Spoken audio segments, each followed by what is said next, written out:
Celestine Kasolo nga ye mutandisi w'essomero lya Kisugu High School erisangibwa mu division y'e Makindye yagombebwamu obwala ku Lwokubiri lwa wiiki ewedde oluvannyuma lw'ekitongole ki UNEB ekivunaanyizibwa ku bigezo mu ggwanga okukitegeerako nti aliko abayizi ba siniya ey'okuna be yali alemesezza okutuula ebigezo by'akamalirizo olw'okuba nga baali tebannamalayo bisale bya ssomero.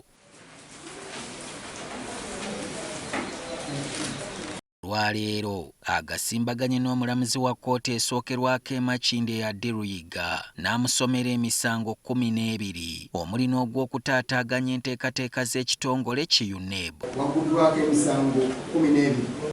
Kitegeerekese nti ng'ennaku z'omwezi 26 omwezi oguwedde Kasolo ng'asinziira ku ssomero ly'e Kisugu yayingirira emirimu gya UNEB n'agaana abayizi mukaaga okutuula ebigezo bino ate nga UNEB yali yabawandiisa bulungi ate nga terina yadde omunwe gw'ennusu gwe babanja. Teese okubeera nga batuulizaamu ebibuuzo bakola okutataaganya ng'okupira oba ng'oziyiza Ojambo Robert omu ku baali okuteekako ebibuuzo ebyo. Oludda oluwaabi olukulemberwa Karo Apio lulumiriza nti omukulu ono eky'okubanja abayizi mu budde bwa UNEB kyali kikyamu kubanga yalina obudde obumala okubabanja ng'ebigezo tebinnatandika ate n'atabukozesa. Kasolo emisango egimusomeddwa agyegaanye. Mutuufu oba si mutuufu? Oludda oluwaabi era lutegeezezza omulamuzi nti bo okunoonyereza baakumaze dda era Kasolo alagiddwa okugenda kwa limandi e Luzira akomewo nga 12 omwezi guno okuwulira omusango gwe kutandike.